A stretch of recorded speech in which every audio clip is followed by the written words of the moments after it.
हे विष्णु जी नमन तुम्हें, तुम हो पालनहार। उपकार बड़ा है तुम्हारा, उपकार बड़ा है तुम्हारा, करते हैं बारंबार। हे विष्णु जी नमन तुम्हें, तुम हो पालनहार। ओम नमो भगवते वासुदेवाय नमः। प्रिय भक्तगणों, आज मार्गशीर्ष माह कृष्ण पक्ष की उत्पन्ना एकादशी का व्रत है और आज सौभाग्य योग का महासंयोग बन रहा है। पुराणों के अनुसार आज के ही दिन एकादशी माता का जन्म हुआ था, इसलिए इस एकादशी का नाम उत्पन्ना एकादशी पड़ा। तो आइए भक्तगणों, श्री गणेश का ध्यान करते हुए कथा का श्रवण करते हैं। जय श्री गणेश। ओम नमः शिवाय। युधिष्ठिर ने भगवान श्री कृष्ण से पूछा, पुण्यमयी एकादशी तिथि कैसे उत्पन्न हुई? इस संसार में वह क्यों पवित्र मानी गई तथा देवताओं को कैसे प्रिय हुई? और इस व्रत को करने से किस मनुष्य को कौन से पुण्य की प्राप्ति हुई? हे भगवान, कृपया करके आप हमें इसे विस्तार पूर्वक बताइए। भगवान श्री कृष्ण बोले, कुंती नंदन, हे राजन, आप वह कथा सुनिए जिसे करने से अमोघ फल की प्राप्ति हुई थी। गालवन मुनि का भद्रशील नाम का एक पुत्र था। भद्रशील ने छोटी उम्र से ही एकादशी व्रत का पालन करना शुरू कर दिया था। मुनि ने उन्हें ऐसे करने के लिए कभी नहीं कहा था। एक बार मुनि ने भद्रशील से पूछा, तुम्हें इस व्रत को करने के लिए किसने कहा है? भद्रशील ने कहा, हे पिताजी, मैं कई जन्मों से एकादशी व्रत करता आ रहा हूँ। जब तक आप माँ के गर्भ में होंगे तब तक आपको अपने पिछले जन्मों की याद रहती है, लेकिन जन्म के ठीक पहले यह स्मृति मिट जाती है। लेकिन भद्रशील को अपने पिछले जन्म की याद उस समय भी थी। यह एकादशी व्रत की शक्ति ही थी जिसका वे पालन करते थे। वे पूर्व जन्म में धर्मकीर्ति नामक राजा थे। धर्मकीर्ति बहुत ही क्रूर था, उसे कोई पसंद नहीं करता था। ऐसा कोई पाप नहीं था जो उसने नहीं किया हो। एक बार वह अपने सैनिकों के साथ शिकार पर गया। उसने एक हिरण को देखा और अपने सैनिकों को उस हिरण को चारों ओर से घेरने के लिए कहा कि जो भी हिरण को भागने देगा उसका पूरा परिवार मार डाला जाएगा।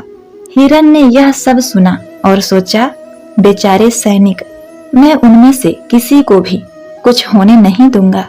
हिरण राजा के पास से निकलकर भागा। राजा ने हिरण का पीछा किया।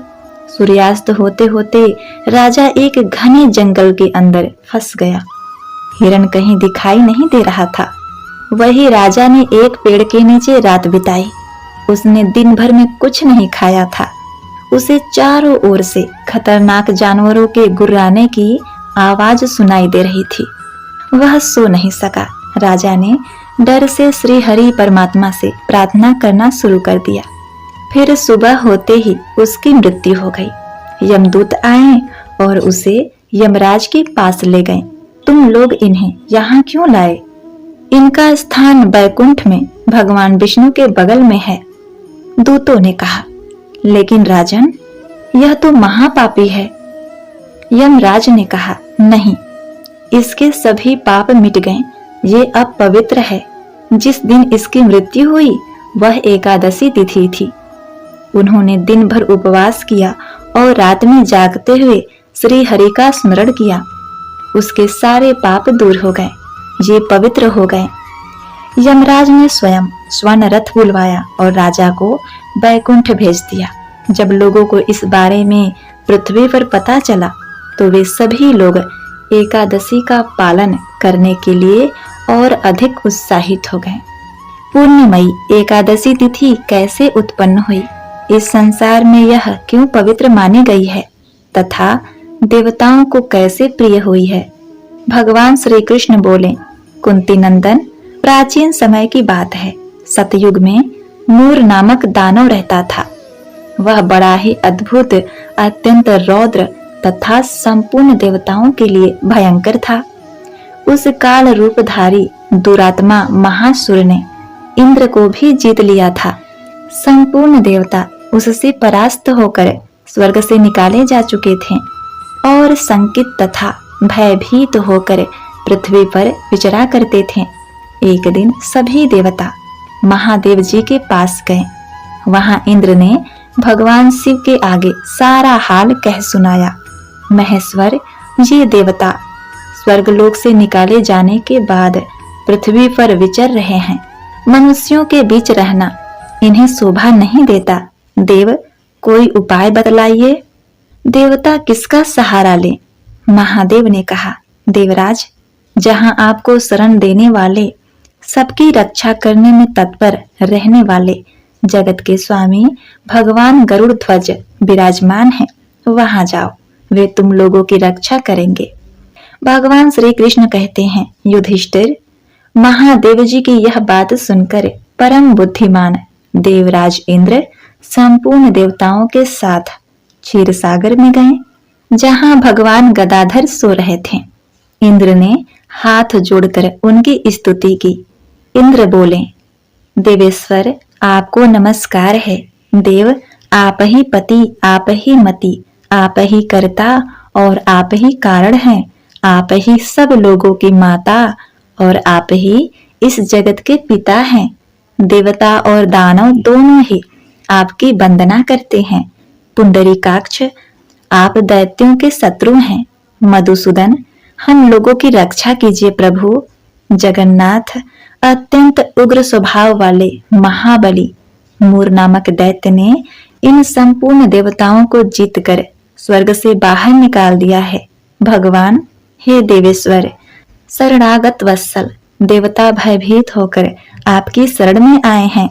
दानवों का विनाश करने वाले कमल नयन भक्तवत्सल, हे देवेश्वर जगन्नाथ, हमारी रक्षा कीजिए, रक्षा कीजिए भगवान।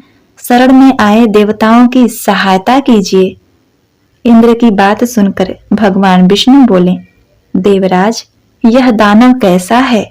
इसका रूप और बल कैसा है? तथा उस दुष्ट के रहने का स्थान कहाँ है? इंद्र बोले, देवेश्वर, पूर्व काल में ब्रह्मा जी के वंश में तालजंघ नामक एक महान असुर उत्पन्न हुआ था, जो अत्यंत भयंकर था। उसका पुत्र मूर दानव नाम से विख्यात है। वह भी अत्यंत उत्कृष्ट महापराक्रमी और देवताओं के लिए भयंकर है। चंद्रावती नाम से प्रसिद्ध एक नगरी है, जिसमें वह स्थान बनाकर निवास करता है। उस दैत्य ने समस्त देवताओं को परास्त करके उन्हें स्वर्गलोक से बाहर कर दिया है। उसने एक दूसरे ही इंद्र को स्वर्ग के सिंहासन पर बैठा दिया है। अग्नि, चंद्रमा, सूर्य, वायु तथा गरुड़ भी उसने दूसरे ही बनाए हैं। जगन्नाथ, मैं सच्ची बात बता रहा हूँ। उसने सब कोई दूसरे ही कर लिए हैं। देवताओं को तो उसने प्रत्येक स्थान से वंचित कर दिया है प्रभु। इंद्र की यह बात सुनकर भगवान जगन्नाथ को बड़ा क्रोध आया। उन्होंने देवताओं को साथ लेकर चंद्रावती नगरी में प्रवेश किया। भगवान गदाधर ने देखा कि दैत्यराज बारंबार गर्जना कर रहा है और उससे परास्त होकर संपूर्ण देवता दसों दिशाओं में भाग रहे हैं। अब वह दानव भगवान विष्णु को देखकर बोला, खड़ा रह, खड़ा रह। उसकी यह ललकार सुनकर भगवान के नेत्र क्रोध से लाल हो गए। वे बोले, अरे दुराचारी दानव, मेरी इन भुजाओं को तो देख। यह कहकर विष्णु जी ने अपने दिव्य बाणों के सामने आए हुए दुष्ट दानव को मारना आरंभ कर दिया। दानव भय से विह्वल हो उठे। पांडुनंदन, तत्पश्चात विष्णु जी ने दैत्य सेना पर चक्र का प्रहार किया। उससे छिन्न भिन्न होकर सैकड़ों योद्धा मौत के मुंह में चले गए। इसके बाद भगवान मधुसूदन बद्रिकाश्रम चले गए। वहां सिंहावती नाम की गुफा थी, जो 12 योजन लंबी थी। पांडुनंदन, उस गुफा में एक ही दरवाजा था। भगवान विष्णु उसमें सो गए। वह दानव मूर भगवान को मार डालने के उद्योग में उनके पीछे पीछे तो लगा ही था। अंत में उसने भी उसी गुफा में प्रवेश किया। वहां भगवान को सोते देख उसे बड़ा ही हर्ष हुआ। उसने सोचा, यह दानव को भय देने वाला देवता है, अतः निसंदेह इसे मार डालूंगा। युधिष्ठिर दानव के इस प्रकार विचार करते ही भगवान विष्णु के शरीर से एक कन्या प्रकट हुई, जो बहुत ही रूपवती, सौभाग्यशालिनी तथा दिव्य अस्त्र शस्त्रों से सुसज्जित थी। वह भगवान के तेज के अंश से उत्पन्न हुई थी। उसका बल और पराक्रम महान था। युधिष्ठिर दानवराज मुर ने उस कन्या को देखा। कन्या ने युद्ध का विचार करके दानव के साथ युद्ध करने के लिए याचना किया। युद्ध छिड़ गया। कन्या सब प्रकार की युद्ध कला में निपुण थी। वह मूर नामक महाअसुर उनके हुंकार मात्र से राख का ढेर हो गया। दानव के मारे जाने पर भगवान जाग उठे। उन्होंने दानव को धरती पर इस प्रकार निष्प्राण पड़ा देखकर कन्या से पूछा, मेरा यह शत्रु अत्यंत उग्र और भयंकर था, किसने इसका वध किया है? कन्या बोली, स्वामी, आपके ही प्रसाद से मैंने इस महादैत्य का वध किया है।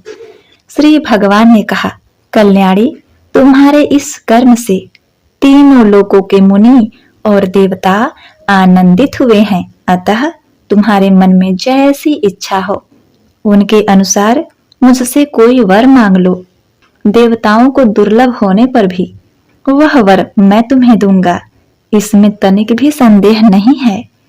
वह कन्या साक्षात एकादशी थी।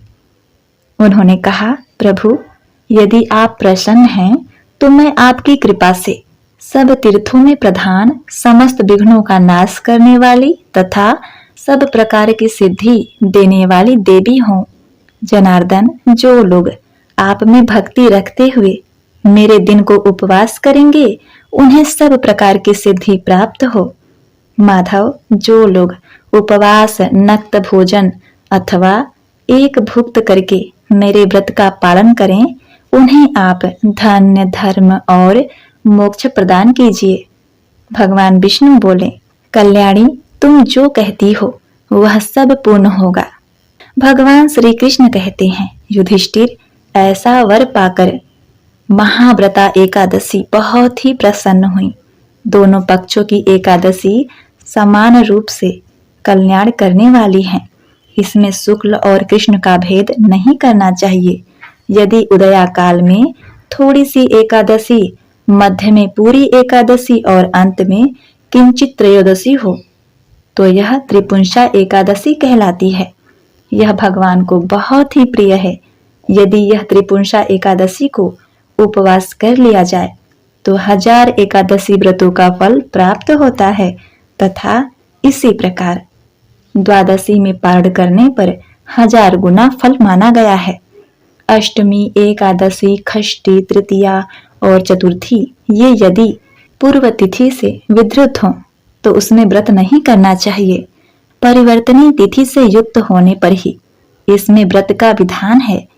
पहले दिन में और रात में भी एकादशी हो तथा दूसरे दिन केवल प्रातः काल एक दंड एकादशी रहे तो पहली तिथि का परित्याग करके दूसरी तिथि की द्वादशी युक्त एकादशी की ही उपवास करना चाहिए। यह विधि मैंने दोनों पक्षों की एकादशी के लिए बताई है। जो मनुष्य एकादशी को उपवास करता है वह वैकुंठ धाम में जाता है, जहाँ साक्षात भगवान गरुड़ ध्वज विराजमान रहते हैं। जो मनुष्य हर समय एकादशी के महालय का पाठ करता है उसे 1000 गौदान के पुण्य का फल प्राप्त होता है। जो दिन या रात में भक्ति पूर्वक इस महालय का श्रवण करते हैं वे निसंदेह ब्रह्म हत्या आदि पापों से मुक्त हो जाते हैं। एकादशी के समान पाप नाशक व्रत दूसरा कोई नहीं है। एक बार प्रेम से बोलिए, श्री विष्णु भगवान की जय। ओम नमः शिवाय। हर हर गंगे।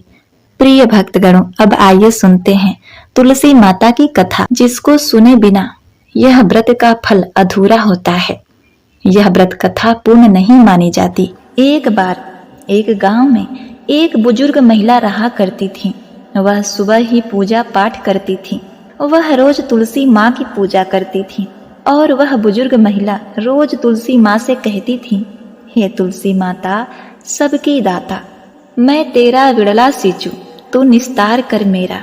हे तुलसी माँ तू मुझे बहू दे, पीताम्बर की धोती दे, मीठा मीठा गास दे, बैकुंठ में वास दे, चटक की चाल दे, पटक की मौत दे, चंदन का काठ दे, रानी सा राज दे, दाल भात का भोजन दे, 11 की मौत दे और कृष्ण जी का कंधा दे। वह बुजुर्ग महिला हर कार्तिक महीने में तुलसी माता की पूजा करती और उनके विड़ले को रोज सींचती। तुलसी माता बुजुर्ग महिला की बात सुनकर धीरे धीरे सूखने लगी। तभी भगवान श्री कृष्ण ने देखा कि तुलसी माता सूखती जा रही हैं। तभी एक दिन भगवान श्री कृष्ण तुलसी माता जी के पास प्रकट हो गए और भगवान श्री कृष्ण ने तुलसी माता से पूछा, हे तुलसी तुम क्यों सूख रही हो?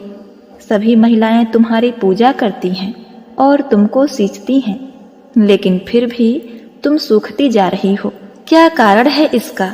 जिसके बाद तुलसी माता ने भगवान श्री कृष्ण से कहा, हे प्रभु, एक बुजुर्ग महिला मेरे पास रोज आती है और रोज एक ही बात बोलती है, हे तुलसी माता सबकी दाता, तेरा विड़ला सींचती हूँ, तू कर निस्तार मेरा। तू मुझे बहू दे, पीताम्बर की धोती दे, मीठा मीठा गास दे, वैकुंठ में वास दे, चटक की चाल दे, पटक की मौत दे, चंदन का काठ दे, रानी सा राज दे, दाल भात का भोजन दे, 11 की मौत दे और कृष्ण जी का कंधा दे। हे भगवान, मैं उस बुजुर्ग महिला की सारी मनोकामनाएं पूरी कर सकती हूँ, लेकिन उसकी एक मनोकामना पूरी नहीं कर सकती। मैं श्री कृष्ण जी का कंधा कहाँ से दूंगी? प्रिय भक्तगणों, तभी भगवान श्री कृष्ण जी तुलसी माता की बात सुनकर मंद मंद मुस्कुराने लगे और फिर भगवान श्री कृष्ण ने तुलसी माता जी से कहा, हे तुलसी, हे देवी, तुम चिंता मत करो। जब वह बुजुर्ग महिला की मृत्यु होगी तब मैं स्वयं उसको कंधा देने आऊंगा और तुम उस बुजुर्ग महिला से यह बता देना। जिसके बाद भगवान श्री कृष्ण जी तुलसी माता को यह बताकर वहां से अदृश्य हो गए। अब क्या था, धीरे धीरे बुजुर्ग महिला की तबीयत खराब हो गई और एक दिन जब एकादशी का दिन था तो उसी दिन उस बुजुर्ग महिला की मृत्यु हो गई।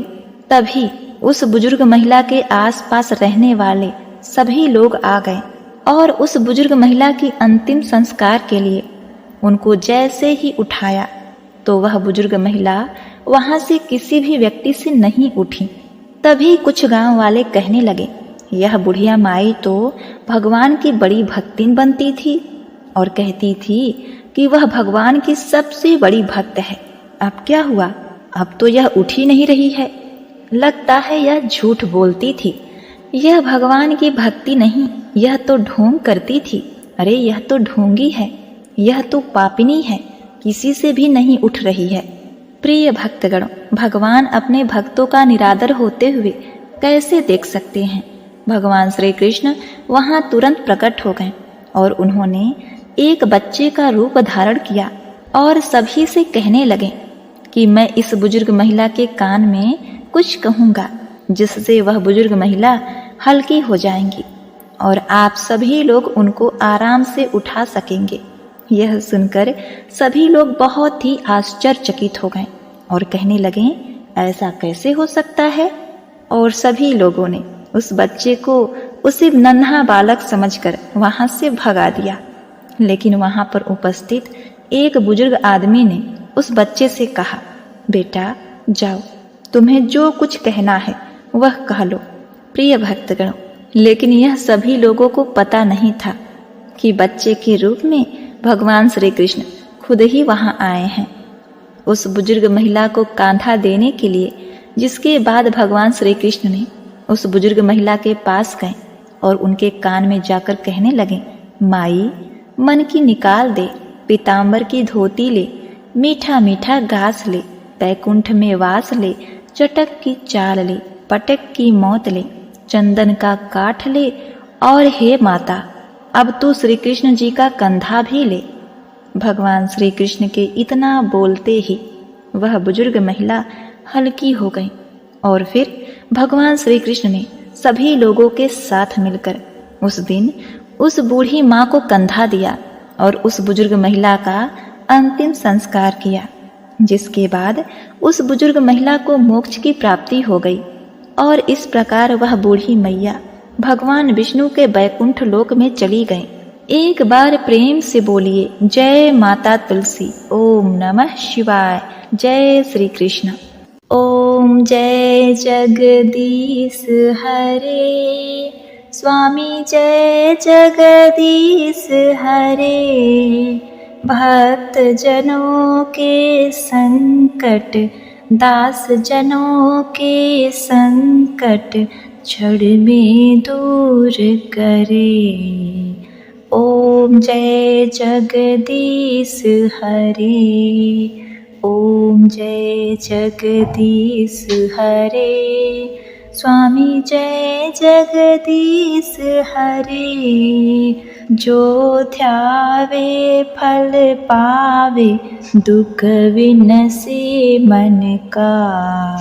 स्वामी दुख विनसे मन का, सुख संपत्ति घर आवे, कष्ट मिटे तन का। ओम जय जगदीश हरे। ओम जय जगदीश हरे, स्वामी जय जगदीश हरे। मात पिता तुम मेरे, शरण गहूँ मैं किसकी। तुम बिन और न दूजा, तुम बिन और न दूजा, आस करूं जिसकी।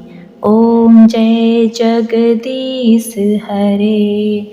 ओम जय जगदीश हरे, स्वामी जय जगदीश हरे।